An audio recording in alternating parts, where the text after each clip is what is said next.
The views and opinions of the hosts and guests are their own and do not necessarily reflect the views of the management and staff of Guardian Radio.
Good morning, it's 6.9 FM. It's Friday the 16th of January 2026 and you are on the clock with Erin, Greene. We opened the show this morning with Island Hopper by Shine. My producer is just magical. My producer didn't know that I'd been pestering Shine, who's the singer of that song, Island Hopper, for the last 13 hours, 17 hours, because he had a post up yesterday saying, Regatta season open. And I was like, you're absolutely right. But also, Shine, come open Regatta season on the clock with Erin, Greene. And we got Crystal Darling Sargent joining us this morning. Good morning. Good morning. We got to open up Regatta season. What does it mean? Especially since Shine, come on. That's the Regatta anthem. That's the Regatta anthem. I'm an Island Hopper. It just makes sense, man. Shine, you always on time. I want you to come be on time on my show whenever you have the time, because you're a busy man. We got lots to talk about. All the notes I sent you last night, all the stories from yesterday we didn't get to, the stories from the day before. We got lots to talk about. Disturbing videos I've seen this week. Oh my God. A little NFL. They just keep piling up. Oh my gosh. A little NFL roundup. We're in the divisional round. A daily dose of positive, right? Superstar Rockets finally take the top prize in Grand Bahama's Pine Yard Rush. Rockers, not Rockets? Okay, thank you, producer. That's what the paper did say. Tribune. It's Rockers. Thank you. I got mixed up with the Houston Rockets or something. This is happening to us, you know. we be a little American sometimes. The Superstar Rockers are the unofficial winners of Grand Bahama's Pine Yard Rush Junkanoo Parade. Why is this a daily dose of positive? Because everything Junkanoo is positive, right? Grand Bahama, Junkanoo is positive because you see all the trouble we having in Nassau keeping Junkanoo alive? These guys in Grand Bahama are doing it. But this is the choice for daily dose of positive because the Superstar Rocket finally broke a 6-year second-place streak, claiming first place. And boy, are they excited. Following them in that division, the Swingers, who are the traditional champions of the parade, they took second place with the theme Magnificent Expressions of Diverse Cultures. The classic, I want to know how long it take them to spell that out on the banner. Right? Right? Two banners. The classic dancers took third with Breakfast Time, Let's Eat Cereal.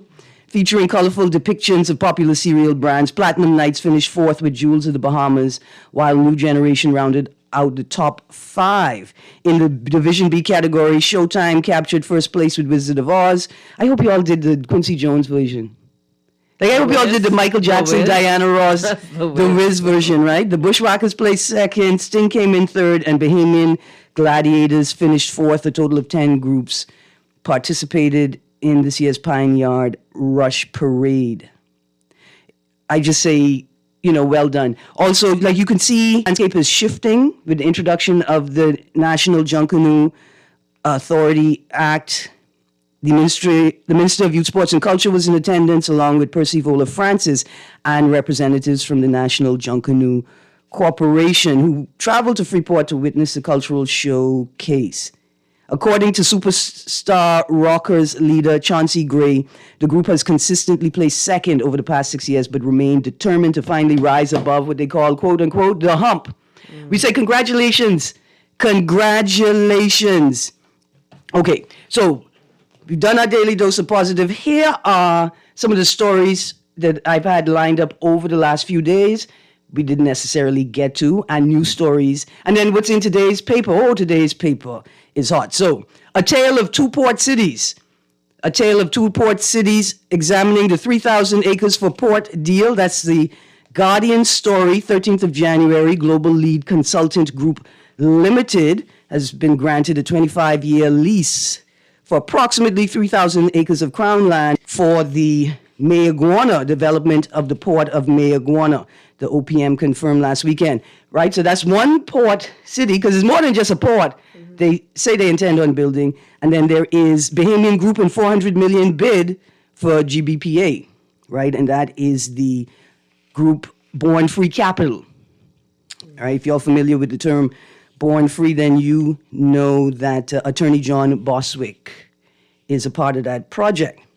Other stories, early election. I saw this interesting story. Senior PLPs urge PM wait until our time is right and avoid early election.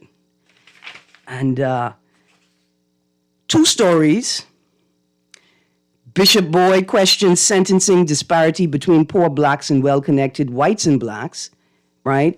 And this second story, Sweeting slams repugnant racial slurs at shantytown demolition in Spanish Wells, right? Now, the question I have is or is it classism, right? Is what Bishop Boyd describes racism or classism? And what we observed in the exercise, the demolition exercise in Spanish Wells, where in the press, the officers at the time indicated or stated that they did not arrest one of the individuals who was behaving in what could be described as a disorderly manner, right? That they were not going to arrest that individual. I wanted to ask the question, right? Like, is this racism?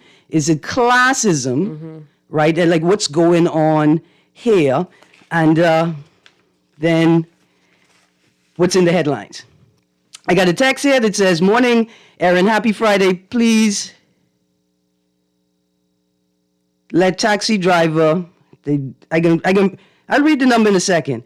"Know that sticking your hand out of the window is not a substitute for turning signal." Okay, it depends, texter. That's why I haven't called the taxi number yet.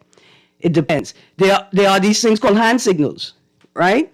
So if you know that your turn signal, the mechanical signal, the lights in your car, if you know that they're not working, or you suspect that they may not be working, or you know 100%, you're not certain that they're working, you are mandated to use hand signals, right? If you look at the manual, you'll see that there are 4 hand signals, at least 4, right? Now we're in a right-hand drive car. So if you're in a right-hand drive car and you are turning left, you put your hand out the window like a reverse 90 degree. 90-degree angle, right? With your hand pointing up, and that indicates that you're turning to the left, because if you moved your hand, you would be moving it to the left, right? If you are turning right, you put your hand down, right? And that's an indicator that you're turning right.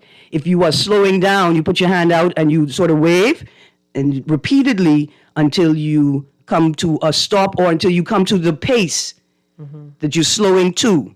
And if you come into a full stop, you put your hand out straight, right? Always check your mirrors because people don't respect the signage on the road. Motorcyclists, four-wheelers, and some cars believe that they're authorized to make a third lane. Right? See, the police are not supposed to do it unless they have their emergency lights on. Right? There is no third lane unless it's clearly demarked by lines in the road. The reason I picked up this text, Crystal, right now is because all morning I was looking for Taxi Driver by KB on YouTube to play, to start the show with. Yeah. Okay, so the text said it was not a hand signal. I drive golf cart. I know what those are. So they just throw their hand out. Okay. Like that's supposed to be. Okay, so well, I just wanted to clarify, Texter, that there are instances when somebody's hand poking out of their window is an indicator. Right? Sometimes the people them just smoking cigarette and they don't want the cigarette inside the car, so they hang their hand out. But TN1830, go pick up the driver's license manual, man. Pick up the manual and learn it. Oh, and then Royal Bahamas Police Force.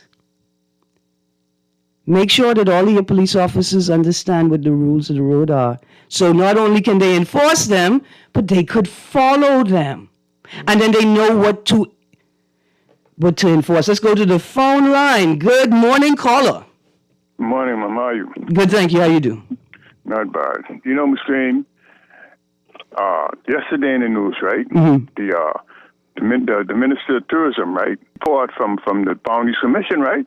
And he said that the Boundaries Commission says in their report that they need 60 seats for you to have a democratic election where you have parity or everybody have an equal vote. Right? 60 like 60 or 60 like 16? 60. No, man. Yeah, that's the report. I believe you. Numbers. That's by numbers. You understand me? In other words, because the reason why they come to that conclusion is that they don't want to deplete. They feel like they don't need to put more islands, family islands together to make the you know what I mean, whatever percentage say it takes 40,000 voters in Nassau for Nassau to be balanced. Therefore, all them family islands need to do the same. You understand me? For them to do that, then they got to reduce the 80 seats they have. No. You understand what I'm saying? Yeah. So, see, and then the excuse is that callers and people want to make that we don't need 60 seats because of what? Too much money to pay? How much? How much does the parliamentaries make? 40,000? Yeah, we can't afford to pay them for 60 seats. for 30 people? Come on, man. We be spending millions on travel and millions. We be wasting millions of dollars, right? And watch me, but then they could do the next best thing and what you call it, put more family island seats together and watch me. That's this excuse about they need a voice. The family island need a voice. Miss Greene, you look at any major private employer in this country and see where they come and see where they run them family islands. You understand me? So they get representatives. Come on, and we live in a world where, in a modern world. You understand? You could. Okay. Communications gone to bed. Stick a pin. You saying a lot of interesting things. Stick a pin for a second, right? Something you said there, but let's talk about it. 60. Don't cut me off. Now. Let me No, I'm not gonna cut you off. You said some interesting things, and I would like to explore them. Right? I first question I want to ask you is which media house posted it? Our News, Eyewitness, no, man, Guardian. Hey, so Guardian, this all you got to say is Guardian. Right? Yesterday, Guardian. Don't row me. I'm not around. Okay, good stuff. Good stuff. Okay. They said you need 60 seats for true parity in the country? Right. I listen, it's time to send them home. When is time for the summer break? Send them on summer break now. See, because the reason why, right? Because they don't want to put, okay, how many seats, my car have about 4 islands, right? Yeah. Right. 5. So, it's 5. Michael is 5. Right. So in other words, if them 5 islands don't make 40 seats, 4,000 seats, which would be the average in Nassau, right? They need to put more together to make 4,000. You see, and that's what watch me now. And you know, Miss Greene, all you need is proper local government. And when you get local government, you know what you need with that? You need a local government tax. Yeah. See, nobody you see, and what they doing is they taking advantage of poor people. Okay. You know what I'm saying? I feel the you. Rich people pardon? I do. You make a great point there. Let's emphasize it, right? We could solve maybe the majority or virtually all of the issues with the implementation and the proper function of a local government system. Right. So it ain't an excuse, Miss Greene, to tell me, well, the family islands ain't get a voice. Look at all these airports and ports that. Now, hold on. The truth is the family islanders don't have a voice, but it's not. Hold on. Let me say why I think they don't have a voice. They don't have a voice not because the boundaries are not set properly and the voters are not distributed properly, but they don't have a voice because their very own MP, the person who they elect, prioritize the interests of the party over the interests of the administration in many instances, over the interests of the constituents, right? That's why the people don't have a voice. I agree. But okay, that's all. Now. Yeah. People in Nassau ain't got no voice. The same thing happened here. But watch me. The dumb family islands getting airports, they getting docks, they getting what else they getting? No, they're getting plans. They're getting plans for airports and docks. And now, I'm not gonna diminish the work put in by the technicians and the people who've been working on the airport project. Hold on, I know them, and they're working, right? They're working, but it's taken far too long. It's taken far too long for these airports for these airport projects to start. So let's look at portable water, electrification. You think them family islands and thing would get these things? They could afford them? No, they can't afford. They come from Nassau. In other words, all they have is voices. You know what I'm saying? That's an excuse. Watch me. Like I say before, right? One more thing. Like I say before, right? The business owners in Nassau, these people. They having their cake in Nassau and eating it in the family islands. That's what they want. Even then, robbing the poor people in Nassau. Okay. You understand me? Of their powers. All right. You see, of their democracy. I hear you. See, until that's addressed, I don't need to hear nothing from these. What they call it? Political. They let you know the technocrats. Techno what? Technocrats. Feudalism.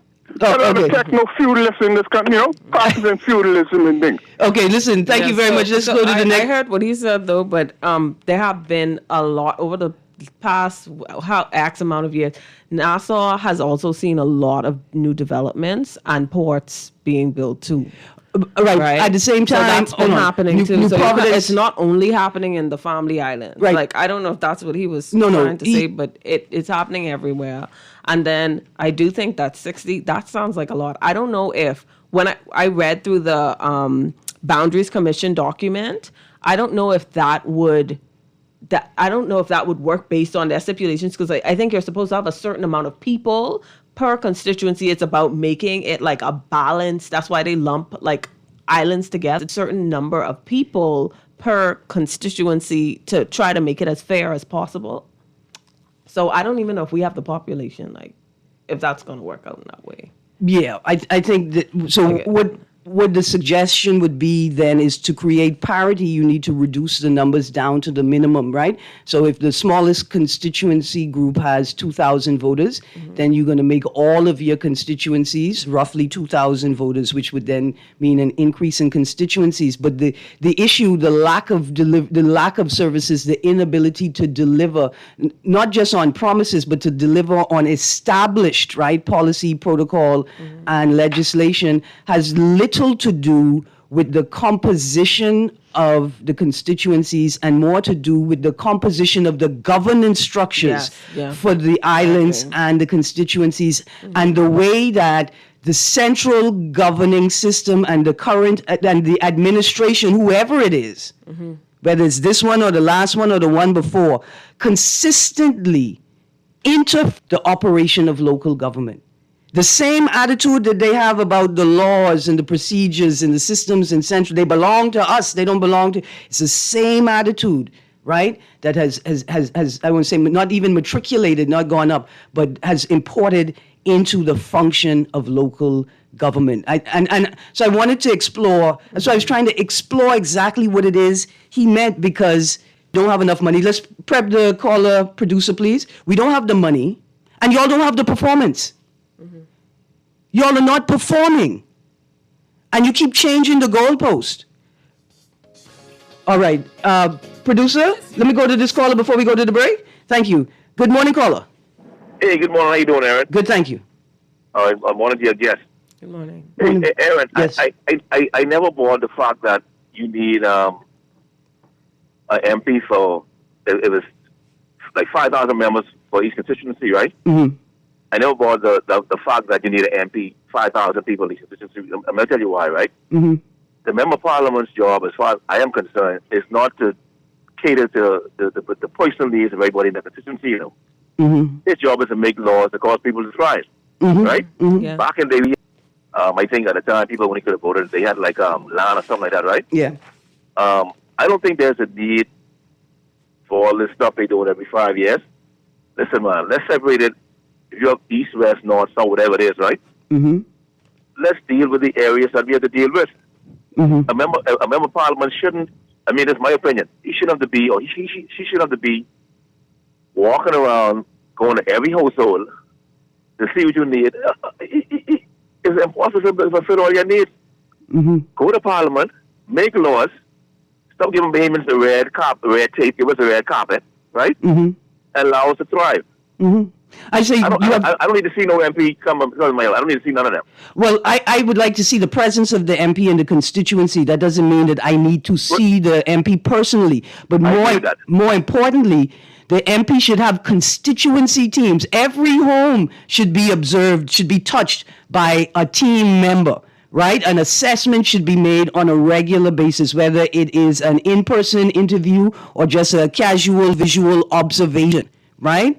My team, I should have a team member who's driving through the community constantly trying to identify small repair projects, potholes, shingles coming off that could become, because the things that come out of your yard become a public hazard and become an issue for public safety on the roads, right? When the dog knock your garbage bin down into the road, whatever sharp objects were in your bin are now a risk for my tires. And so I expect a constituency team to be able to move through a constituency constantly, observing everything all the time. But that's not the job of the MP themselves. They should be aware of these programs, direct these programs, and collect the most important data from the program so that they could advance policy for the constituency up Right. to the House and Cabinet. I agree with you on that point. Let me tell you something, right? Mm-hmm. Every constituency has different needs, right? Yeah. Some people need trauma treatment. I mean, like or training or parental training, right? Yeah. Everything is different. So I think we have. Let me tell you what you have to do, right? Mm-hmm. Look at every constituency in New Providence. I think we have like maybe 24 constituencies in New Providence. Or I could be off, right? Yeah, well, it's -7, right? So, but we have to. 4 in New Providence, like somewhere around there. But anyhow, what I'm saying is, right? Mm-hmm. If you look at Fox Hill, Mm-hmm. Fox Hill might need more training than, let's say, Kalani. Foxhill need recycling centers. Foxhill has a lot of bush mechanics. Foxhill Right. has a lot of fruit trees, so they could use processing centers. They could use landscaping equipment for landscaping teams, right? Yes. All kinds of things. I got you. Go on. Right, but my point is that's what you're saying, right? Mm-hmm. We don't need, like, I heard the minister talking the other day about 15,000 people in Kalani, and then they send us 5,000 apiece, right? Mm-hmm. That parity, Erin, I don't buy because We could. I think we could mitigate the issue. We could mitigate the issues that arise through other mechanisms. I got you. let's just fix the areas. I got you. Thank you. You don't need 41 MPs. That's my opinion. Absolutely, I don't think so either. Thank you very much. There's not enough parking in town for all of that foolishness. Let's go to the next caller, producer. Here we go. Good morning, caller. Good morning, caller. Hey, morning, Miss Greene. How you doing? Good, thank you. How you do? Right on, man. Hey, you realize it's the Bahamas, right? You fully well know you ain't no one gonna vote for the AMP if they ain't see them. You fully well know that. I mean, Number one, what's one of the number one cries that people call during the election? Oh, I can't tell you last time I see my MP. Obviously, they have to go do that. They don't. You think they won't go to the house every day, but they have to do that because of vote. no, People want to see them. No. A culture of patronage has been established, and the people know in a culture of patronage, the patron have to see you to know that you need things. That's the system. And it's the expectation. But somebody responsible for the establishment of that. Listen, I get it. Let me go to the end. I want you to call back so I could tell you I need your house for parking because we can move the World Cup to the Bahamas. Because the U.S. having some issues with it, we can move the World Cup to the Bahamas, but I can need everybody front yard for parking. Good morning, caller. Good morning, caller. You there? Hey, Miss Greene, how you do? I'm good, thank you. How are you? Listen to me. Yes, sir. If you have a constituency that is run properly, Mm-hmm. you should have an office.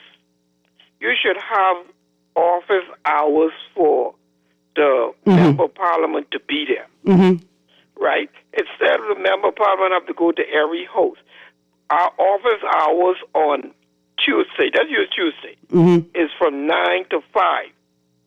You have a chance to see your member of parliament every Tuesday. Yeah. But if the member of parliament fixing the parks, then what roads, what parks and beaches have to do? If the member of parliament fixing the light on the lamp pole, what BPL has to do? If the member of parliament tarring the road, what the Ministry of Works has to do? Do we have areas to do these things? Mm-hmm. Let the member of parliament be in there trying to see how they can lower the light bill, or how they can take water off the grocery, or how they can better the hospital. That's the job of the member of parliament, not to give you a harm. To mind you, the harm and turkey giveaway and the scarf or whatever giveaway, it is a good thing, right, to show you appreciation. But that they're not obligated to do that for you, to have Christmas parties for your children. They want the government to do everything for their children other than make the children. Listen. That's the only thing they don't want the government to do. Man. Everything else after that, the government did. The government did. Come on, man. Listen, it's a culture of patronage, and let's be fair to parents. Not just that, it's good for it's a good thing for the MP to do to get the community support. So it's like hand go, hand come. That's the type of thing it is. Yeah, man, Uncle, you make a sound point, and with a strong constituency team, along with a properly functioning and effective local government, right? It doesn't take away the MP's responsibility or obligation to the constituency to ensure that these things are done.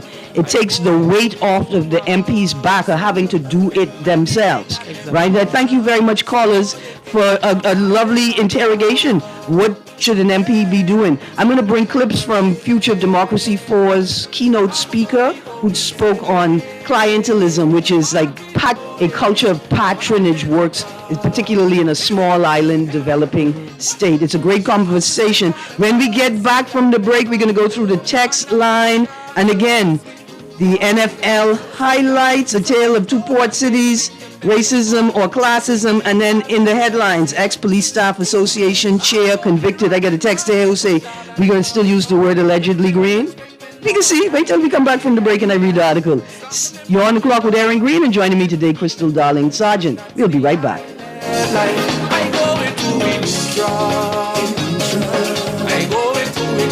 Girl, you see how Cora eye look funny, all black up yesterday? But she say she bump into a wall when she's running after the churn them. Yeah, but last Saturday, you see her arm was all black and blue, right? What you saying? You think something wrong between her and Jack? I ain't sure, but you know Jack is a jealous man. I hear him and Cora last Friday. I hear him say he hear Cora have eyes for Junior. Now you know that ain't true. Cora is a good woman, does mind her business, take care of them churn, and go to church every Sunday. So what you think we should do? I think we should report Jack, Cora don't say nothing, but silence hides violence, and we don't want to line up in the cemetery. No, Not me. I ain't getting in nobody business. Then Jack come after me and I land up next to Cora. No, man, we could call a text Crime Stopper. And remember, we can even get some grocery money for our tip. Remind me again, how does this work? We can call them in Miami at 328-TIPS or 328-8477. Or when we in the island, call toll-free at 300-TIPS or 300-8477. And if you don't have no minutes, use the Crack Crime Bahamas app and we could text them. And the messages get all mixed up before it leave your phone so nobody can know what you saying. So what we waiting on then? Let's go earn some grocery money. At Cleveland Clinic,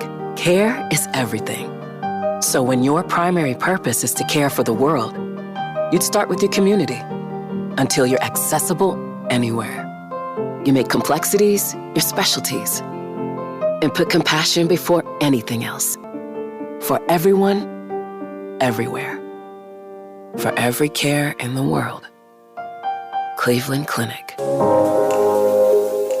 Love the show? Want to give your support? Become a sponsor today. Call 302-2300 for our rates and packages. That's 302-2300. Become a sponsor on Guardian Radio 96.9 FM. Fresh news, smart talk, all day.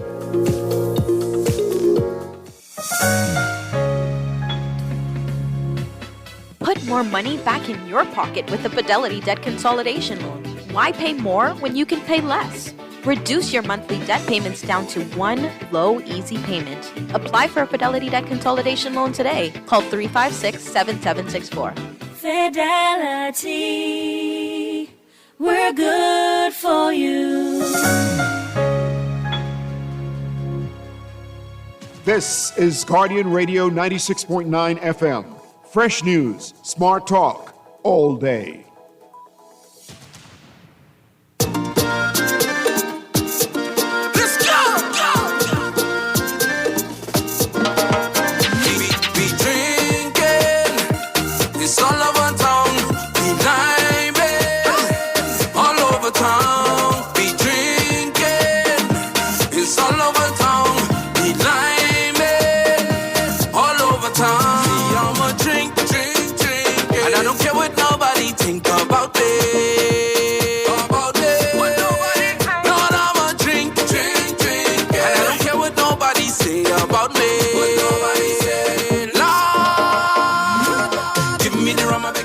Good morning and welcome back. Welcome back to On the Clock with Erin Greene. That was Shine again, right, producer? That was listen. Shine is the anthem man, you know. Like, okay, in particular, right? They ushering in the new cohort. Like, they are the current cohort. They ushering in a new cohort. Let me tell you why. Because they got the producers excited. The producers making all of the rake and scrape beats and thing. It's a wonderful time to be alive. Okay, we're going to go to the caller. Let's prep that caller. We coming to you in 1 second. I'm looking at today's Guardian. I see the Bahamas Business Outlook in the center of the page, right? A snapshot from the Bahamas Business Outlook. And I read or heard snippets from the Prime Minister's presentation, and it was awesome. It was an awesome economic snapshot. And I just want to know one thing. Do all of the citizens of the country have to buy a ticket to the Bahamas Business Outlook to get an actual economic outlook of the country? Is that what we have to do? Because I know two guys. I know Sabas and Fox. They could afford to buy everybody a ticket to Bahamas Business Outlook so we could be on the same page as the investors that are invited to come and enjoy the Bahamas. Like the citizens could be on the same page with them. But I say, job well done. Job well done, Bahamas Business Outlook. I just wish that we, the Bahamian people, could have an insight, the same insight that our esteemed guests and visitors get about the Bahamas economic landscape. Let's go to the caller quickly. Good morning, caller. That's Miss Greene. Let me say a few words and then I can hang up and listen to you, right? Okay.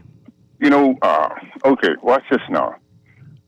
Majority rule is a what you call it a equitable, all constituencies equitable. That's majority rule. Whether the government doing this and that ain't majority rule. It's about the vote. Mm-hmm. All these, whatever they doing, what they ain't doing, it ain't have nothing to do with majority rule. Mm-hmm. You understand me? So when we don't have majority rule, we have a problem You understand me? All the excuses they make not to have majority rule, that's a problem. The potholes to the this and that. When the let me give you an example. When you see road works being prioritized in particular areas, right? They are prioritizing the but that didn't have nothing to do with democracy. Uncle, man, come on, man, Uncle, pause. You come here with such exciting talking points, but you only want to explore them yourself.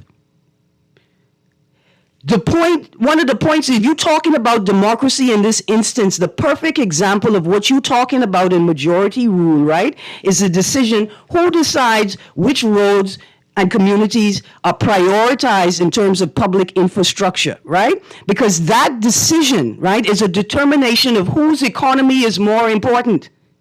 Right? When they decide that they're going to fix the potholes in that community over there and not your community, they are prioritizing their economy over your economy. So a conversation as simple as the equitable allocation of national resources examines, right, whether we are actually experiencing majority rule or not, because we can see that some communities are prioritized in terms of their infrastructural needs, and that ties directly into the weight of their economy, right? That is, if we're discussing democracy and majority rule, which takes us to our next point. Caller, you raised such points to be expanded and explored, but you don't let us expand them and explore them. So I wanted to take us to this. Disturbing videos I saw this week.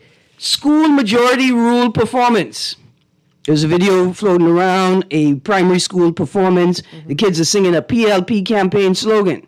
The Ministry of Education then comes out and explains. It was a small snippet of a broader cultural program for Majority Rule Day, where the students were performing all of the campaign songs, right?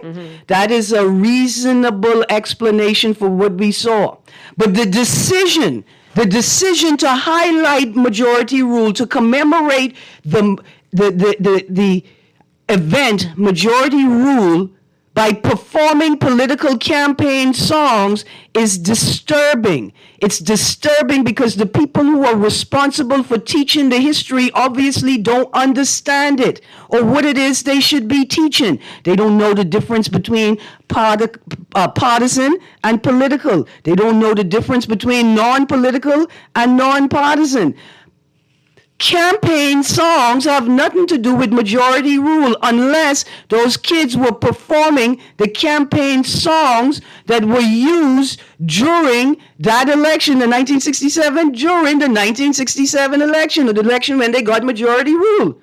That is the only campaign song that's relevant in this exercise. So I have a question. I didn't see the video. Okay. But they were you said they did the campaign songs for the both parties or three parties or all the different parties. The snippet that is shared online is a small clip that only captures a part of the performance, and that part of the performance is a relatively current PLP campaign song. Okay. So people were upset, like, hey, y'all got these children performing PLP songs, and then Ministry of Education came out and explained that was not the only campaign song. It was not the only party whose campaign songs were performed. It was a part of a broader cultural display to commemorate Majority Rule Day. That's what he's saying. So once again, we come back to this, and we spoke about this earlier, right?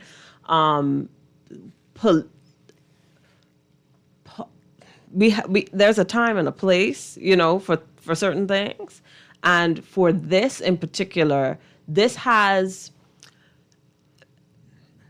talking about majority rule. We didn't say children. Are we teaching them the definition? Remember, we talked about definitions and like a uniform. Because if you actually, what is the standard definition for majority rule? Because hold on, if you understood the definition and you understood the journey to majority rule, then you would understand. And then you recognize that you've made it a public holiday at the level of national commemoration. Nothing should lead you to that performance. And there's always like a separation. Once again, we saw on Majority Rule Day or for Majority Rule, there was this is separate for the PLP, and the F&M had their separate thing. Yeah. The majority rule is supposed to be a national holiday, right? And it's supposed non-partisan. to be for everyone. And so this type of vibe, and starting it from the bottom up is just not, that's just poor taste. Problematic. Honestly. It's problematic. Good morning, caller. Hello, good morning, Ms. Greene. Good morning. Good morning, Crystal. Good morning. These are the type of conversations we need, Ms. Greene, in describing you and Crystal both, right? You're critically humorous and have an eye for critique, constructive and not, just being balanced. Like you guys have a talent for that, right? Mm-hmm. So, I appreciate that, but Ms. Greene, I want to expose some PSYOPs operations that's going on. So for me... Local or global? Well, local, of course. Okay, go on. I don't want, but, Yeah. There's a geopolitical nightmare going on. I don't want to stay in my reign. Yeah.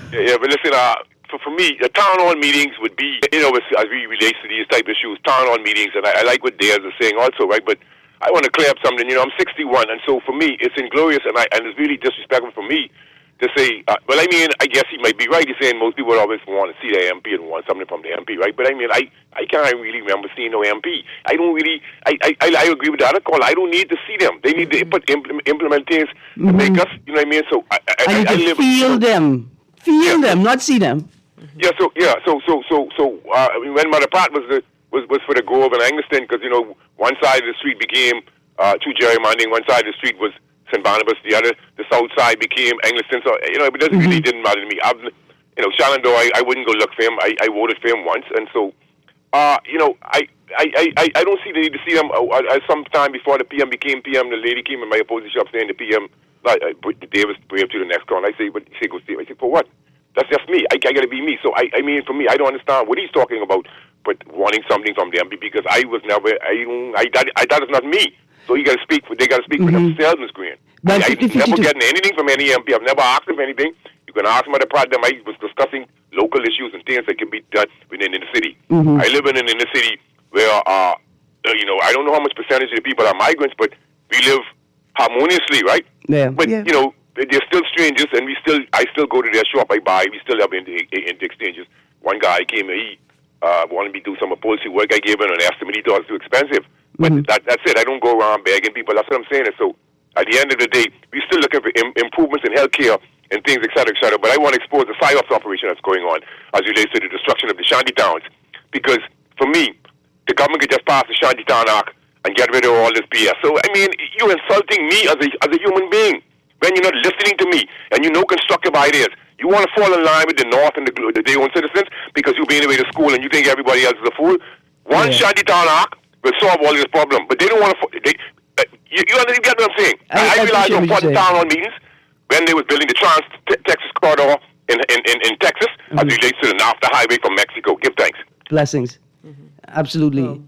To what he said too, I feel like he brought up some good points because I too feel the same way. I don't need to see my MP, to be honest. And I think a lot of people may feel that way, but this is the platform. Majority rule is a good day, and independence and days like these, National Heroes Day, are the days to reinforce and teach the students what is expected. What are the expectations of your leaders, the Prime Minister, the members of Parliament?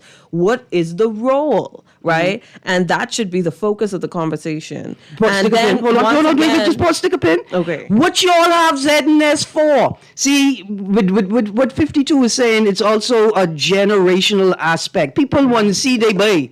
No, when we was in 5th grade, I did give Davis a half my peanut butter sandwich because somebody trip him and his fall on the ground. He owe me from 5th grade, so people want to see their MPs. To this point, use ZNS. Please, use ZNS. When we was cheering, all we had to watch was ZNS. Put the programming on ZNS. Like you say, on these days, if you could do it live, do it live. If it's recorded.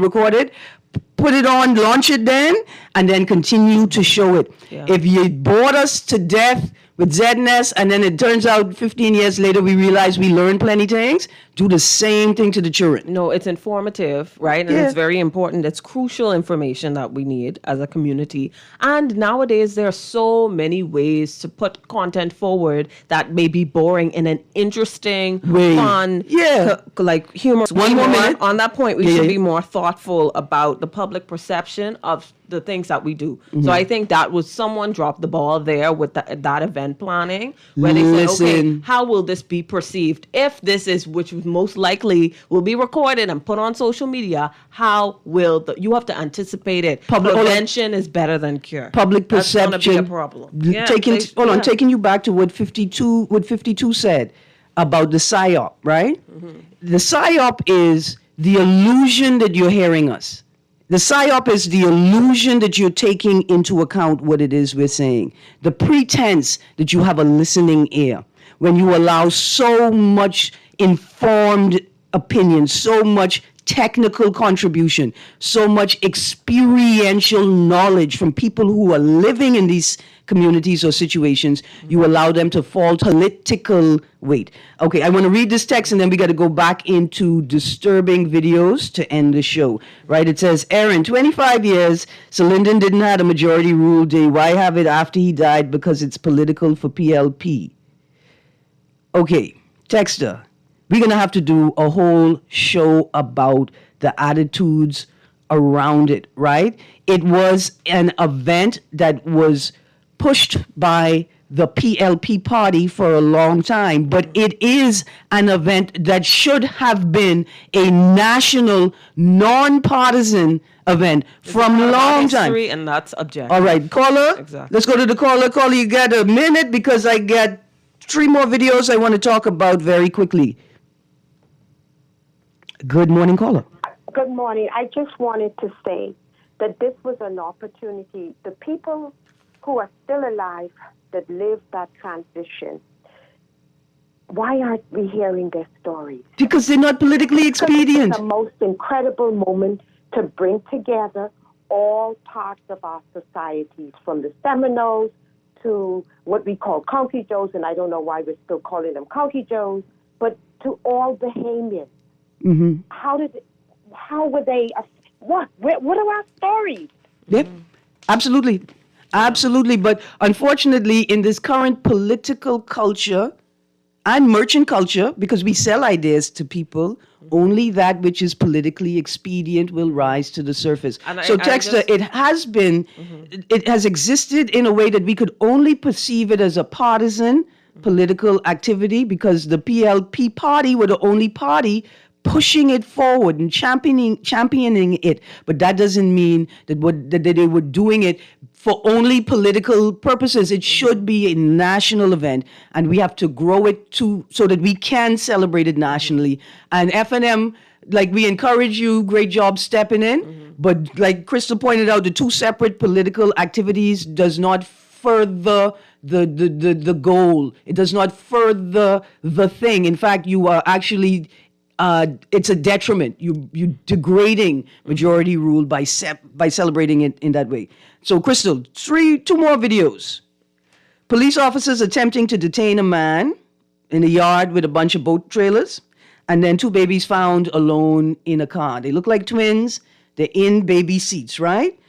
I want to say to the bystanders, look here. That's what we want. Don't if you get chafing from people, if the woman come out the store and say, "Man, I was only in the store for 2 minutes and I can't bring both the babies in the store," and la, you did the right thing. Your responsibility is to the children. That's the Child Protection Act. Our responsibility is to the children, right? I still don't know what the circumstances are with that story. Bystanders draw the cameraman's attention to 2, looks like twins, small infant toddler in baby seat. Probably can't hold their necks up, or just holding their necks up, right? We know that taking care of kids is hard and everything, but my goodness, come on, it's so dangerous. Let's talk about it's so dangerous. Trafficking in persons portfolio. We still, y'all don't get it. Trafficking in persons is a big thing here. It still happens.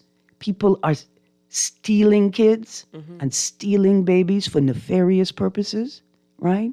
Now, mother, right? Reasons. You don't leave children just sitting around the car. You don't know what could happen out there. You don't know if the children are allergic to bees and A car comes in and stings. A car accident, and they get exactly what temperature is it outside? If these are newborns or infants, they're very sensitive to the temperature and the climate outside or inside the car. You're not there regulating it. So, you don't know what's happening. And so let's make this point right now. Whenever you see a woman with 2 children, she need help. Okay? Twins, children are a blessing. Twins and triplets, quadruplets, they are a blessing. But we know it's like an essential service. When you see a woman with more than 1 child in her hands, you keep your eyes open because she may need your help.